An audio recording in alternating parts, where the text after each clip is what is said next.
Bonjour à tous, comme vous l'avez vu la dernière fois et jusqu'ici, nous nous sommes plutôt intéressés à la tuyère.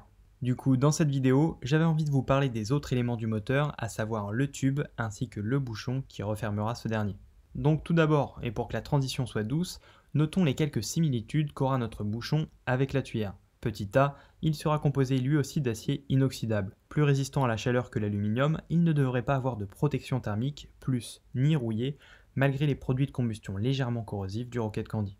Petit b, il disposera lui aussi du même système de fixation que cette dernière, à savoir une butée jetable en aluminium, plus quelques vis qui viendront reprendre les efforts. Enfin, petit c, lui aussi aura une réduction de diamètre juste ici, pour pouvoir être couvert de la protection thermique dont on a parlé dans l'épisode précédent. Bref, voilà déjà un certain nombre de points qui le définissent, mais maintenant passons à son épaisseur. Car l'inox c'est bien, mais l'inox c'est plutôt lourd, et je n'ai pas envie d'emporter des kilos pour rien, du coup, comment fait-on ? Eh bien, ce que je vous propose, c'est qu'on laisse ça de côté pour le moment, et que l'on passe désormais au dimensionnement du tube. Car vous le verrez, les deux sont liés. Donc reprenons, le premier risque, comme on l'a dit dans l'épisode précédent, c'est l'explosion du moteur. Soit en gros la libération des gaz contenus dans la chambre de combustion, et cela de manière rapide et brutale. Du coup, il peut y avoir plusieurs causes à cela. L'une des extrémités qui lâche, soit le bouchon, soit la tuyère, ou bien l'enveloppe du tube qui se déchire, car sous-dimensionnée. Et c'est précisément sur ce dernier point que l'on va appuyer, avec heureusement pour nous, une équation qui va nous y aider, j'ai nommé la formule de Barlow. Elle s'exprime de la manière suivante, P est égal à 2 fois S fois T divisé par D, où P représente la pression admissible par le tube en pascal, S la limite d'élasticité ou la résistance à la traction, on le verra en pascal aussi, T l'épaisseur du tube en mètres, et enfin D le diamètre extérieur du tube en mètres également. Mais problème, vous allez me dire, surtout les lycéens et les collégiens qui suivent ma chaîne, c'est quoi la limite d'élasticité ou la résistance à la traction d'un matériau? Eh bien, je vais tâcher de vous les résumer et le plus simplement possible. Quand on fait un essai de traction sur un matériau, autrement dit quand on tire dessus, on peut observer un comportement propre à ce dernier et qui peut être décrit de la manière suivante, via une courbe. Avec en abscisse, on retrouve la déformation, en gros de combien le matériau s'est déformé en tirant dessus, et en ordonnée, on retrouve la contrainte qui peut être en résumé aussi avec quelle force on a tiré dessus. Et du coup, que ce soit pour chacun de ces matériaux qui nous intéressent, notamment l'inox ou l'aluminium, on va retrouver sur leurs courbes respectives deux domaines. Un, leur domaine élastique qui s'arrête à RE, soit la limite élastique du matériau, en gros la limite de contrainte max que pourra supporter le matériau sans rester déformé à la suite de l'essai. Et 2, on va retrouver le domaine plastique qui lui démarre à partir de RE jusqu'à RM, la résistance à la traction dont on a parlé aussi juste avant.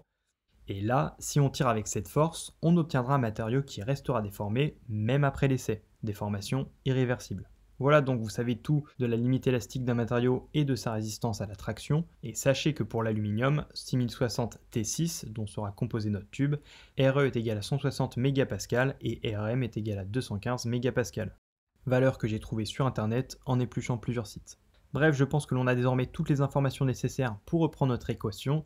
Alors maintenant, calculons P, et cela dans deux cas de figure différents.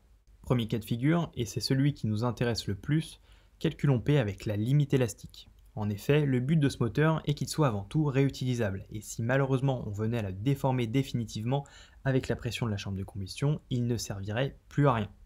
Du coup, c'est ce premier cas qu'on va regarder, et c'est ce premier cas qui est le plus important. Ce qui nous donne une Pmax admissible et sans déformation du tube de 133 bars max. Et heureusement pour nous, c'est plus que les 85 bars de pression prévus dans le moteur, et ce qui nous fait un coef de sécurité vis-à-vis de la déformation du tube de 1,56. En gros, 1,6 quoi. Enfin, deuxième cas de figure, et si on fait le même travail en prenant cette fois-ci RM et non RE dans notre calcul, on trouve une Pmax admissible par le tube sans exploser de 179 bars. Même si, je vous rassure, on n'ira pas jusqu'à cette valeur pendant les essais. Et de ce fait, ça nous donne donc un coef de sécurité à la rupture du tube de 2,1 par rapport à notre pression de fonctionnement visée. Voilà, vous savez désormais comment on dimensionne le tube de corps de fusée. Maintenant, il ne me reste plus qu'à vous toucher deux mots sur l'épaisseur du bouchon, plus à vous donner 2-3 infos pour nuancer tout cela. Donc concernant son épaisseur, je dois vous dire que jusqu'ici, je n'ai pas trouvé de méthode très officielle pour pouvoir le dimensionner correctement. Simplement, et après avoir moi-même effectué de nombreux tests et m'être inspiré des bouchons de Richard Naka, j'ai observé qu'un coefficient de 2 était très bien par rapport à l'épaisseur du tube. Ce qui nous fera donc, si vous avez bien suivi, un bouchon de 10 mm d'épais en tête du moteur. Enfin, dernier point, et comme j'avais dit que j'apporterais un peu de nuance avant de vous quitter, rappelez-vous bien que tout ce que je vous donne ici ne sont que des ordres de grandeur. Et plein de paramètres peuvent influer sur la pression de la chambre de combustion et surtout sur la résistance du tube. D'ailleurs, et si vous regardez le petit fichier pratique que je vous mets dans la description, et qui est un petit peu le résumé de tout ce qu'on a vu aujourd'hui dans cette vidéo, vous pourrez observer que la température est un paramètre qui peut faire mal, qui peut faire même très mal. Donc autant vous dire qu'au moindre problème de protection thermique, les coefs de sécurité qu'on a calculés, il n'y en aura plus. Bref, c'est tout ce que je voulais vous dire aujourd'hui, beaucoup de théories, mais ça va me permettre surtout de commander le tube tranquillement, et surtout de vous dire, comme d'habitude, à très bientôt pour d'autres vidéos.